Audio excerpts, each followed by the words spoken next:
महाराजा श्रीमद रणजीत सिंह जी, युवराज श्रीमद समरजीत सिंह जी,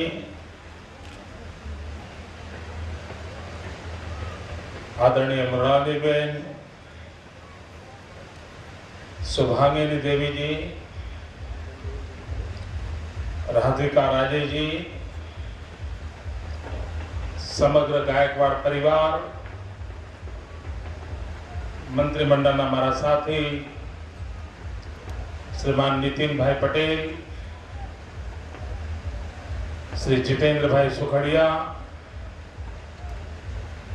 संसदीय सचिव श्रीमान योगेश भाई, सांसद श्रीमान बालकृष्ण जी, धारासभ्य भाई श्री भूपेंद्र भाई, श्रीमान सुतांशु भाई, ज्योतिबेन, मेयर श्री, मंच पर विराजमान आयोजन समिति सर्वे महानुभावों, नागरिक भाइयों और बहनों,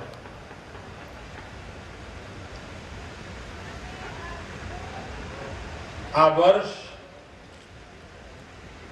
अनेक रीते गुजरातना जीवन में महत्वનું છે। देश स्वामी विवेकानंद जी ની 150મી જયંતિ ઉજવી રહ્યો છે। શ્રીમદ સયાજીરાવ ગાયકવાડ જીના 150મી જયંતિનો અવસર છે। भावनगर में कृष्ण कुमार जी की शताब्दी उजवाई रही है।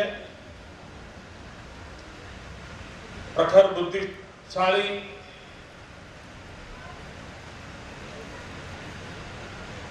एवं पन्नालाल भाई एमनी शताब्दी उजवाई रही है। गुजरात में पंचायती राज नो प्रारंभ थया 50 वर्ष थया, एनी गोल्डन जुबिली उजवाई रही है। અને આખો એક એવો કાળખંડ કે જે વખતના મહાપુરુષોએ સમાજને એવી ઉત્કૃષ્ટ ભેટ આપી છે, જે આટલા બધા વર્ષ વીતી ગયા પછી પણ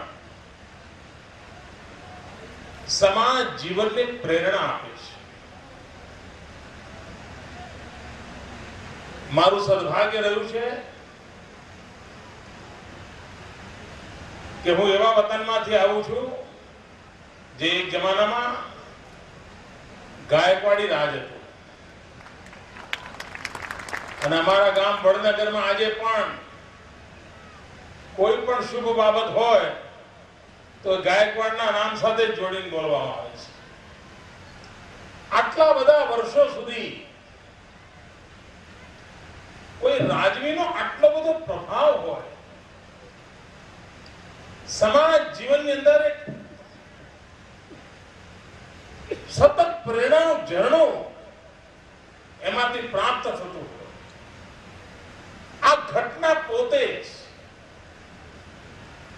एक समाज जीवन माटेनी महामूली घटना छे।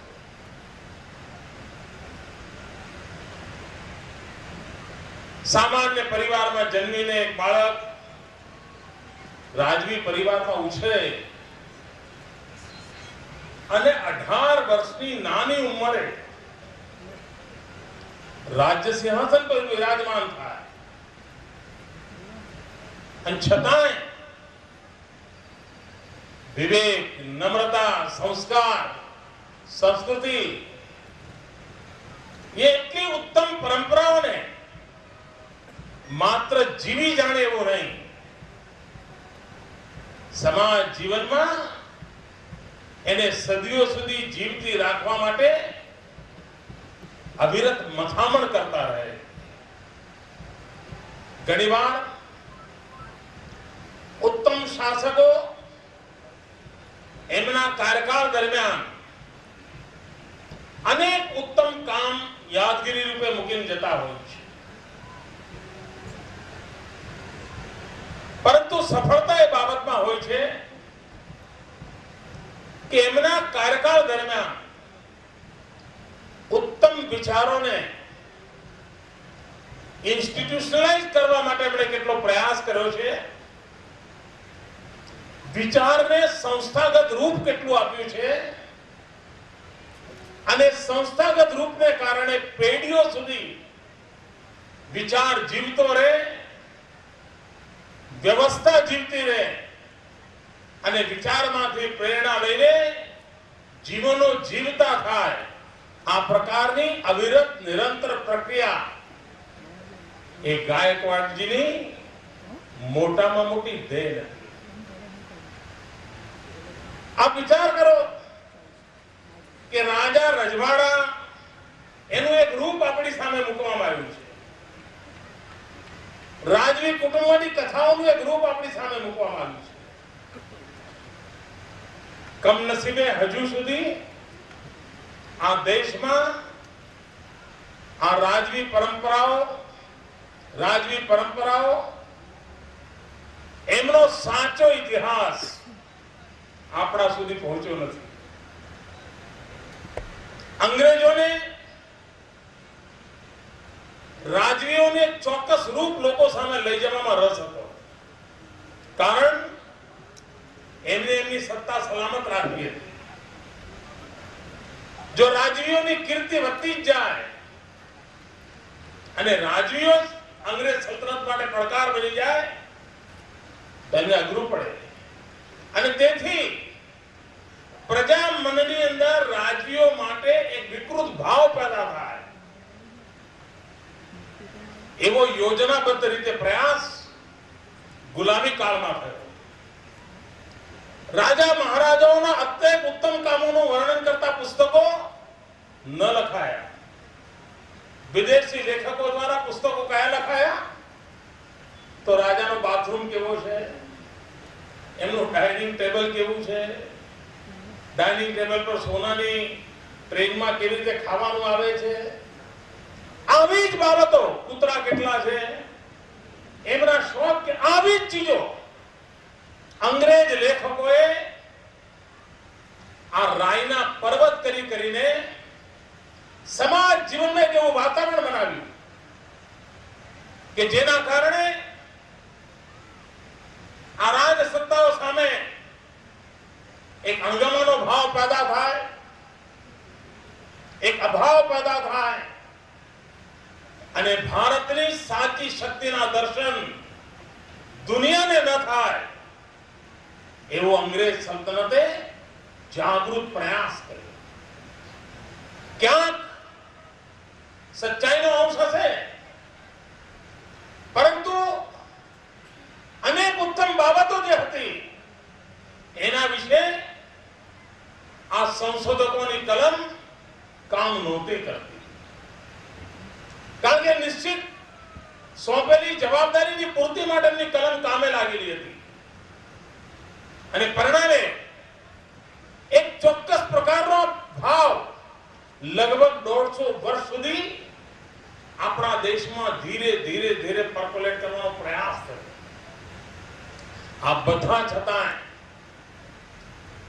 આ દેશની પ્રજાના મનમાં આ રાજવી વ્યવસ્થા માટે, અને જો પ્રજાવત્સલ વ્યવસ્થા હોય તો પ્રજાના પ્રેમમાં ક્યારેક ઘટાડો થતો નહીં.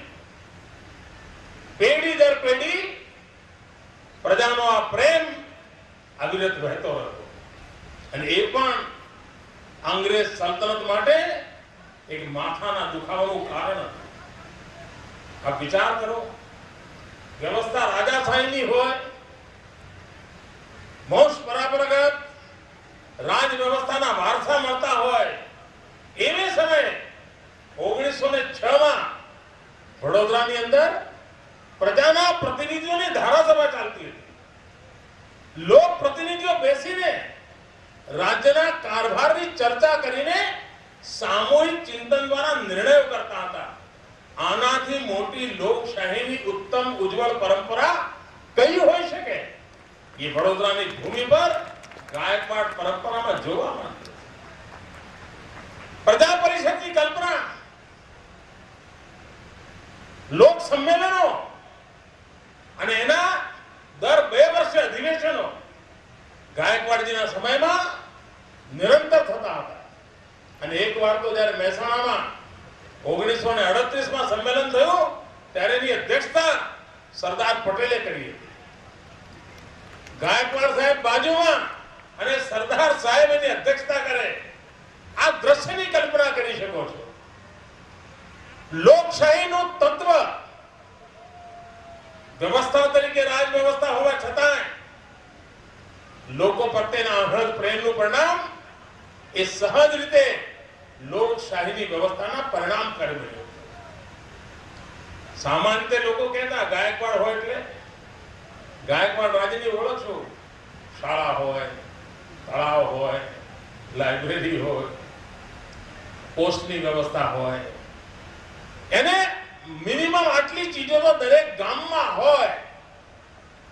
આ પ્રકારની બાબતો એસ્ટાબ્લિશ હતી. મને એકવાર એક સુખદ અનુભવ થયો. હું એકવાર દ્વારકા વિસ્તારના સમુદ્રી કિનારાના અંતરિયાળ ગામોમાં કન્યા કેળવણીનું અભિયાન ચલાવવા માટે ત્યાં ફરતો હતો અને લોકોને સમજાવતો હતો દીકરીઓને ભણાવો. ખૂબ મોટી સંખ્યામાં માતાઓ બહેનો એ કાર્યક્રમમાં હાજર હતી. મેં પ્રશ્ન પૂછ્યો ત્યાં કે તમે અહીંયા બધી આટલી બધી બહેનો છો, તમારામાંથી ભણેલી કેટલી છે? અને મારા માટે આશ્ચર્ય હતું કે 80-85 વર્ષની જે માતાઓ હતી એ ભણેલી હતી, પરંતુ એમની બહુ જે 40-45 વર્ષની ઉંમરની હતી એ અભણ હતી. તો મારા માટે અચરજ થયું, લોકો 80-85 વર્ષની ઉંમરવાળા તો ભણેલા માજી છે, પણ આ 40-45 વાળી જે બહેનો ઉંમરની છે એ અભણ છે. આમ કેમ? મને પણ અંદાજ નહીં આવ્યો આવું કેમ હશે. એટલે મેં એમને પૂછ્યું, માજીને માજી મેં આમ કેમ? આ બહુ અભણ ને સાસુ ભણેલી એવું કેવું? તો એમણે મને જે જવાબ આપ્યો એ જવાબ વડોદરાના નાગરિકોને ગૌરવ આપે એવો જવાબદાર છે. એમણે કહ્યું કે અમે દીકરીઓ જે છે ને એ ગાયકવાડી સ્ટેટની દીકરીઓ છે, પરણીને અહીં આવેલી છે. અને ગાયકવાડી સ્ટેટની દીકરીઓ હતી અમે, અને ગાયકવાડને ત્યાં નિયમ હતો કે અમારા મા બાપે અમને કમ્પલસરી ભણાવવા પડતા હતા. અમે જ્યાં પરણીને આવ્યા છે ને અમારે ત્યાં જે વહુ આવી છે એ કયા રાજવીઓની આવી છે તમને ખબર છે? એટલે અભણ છે.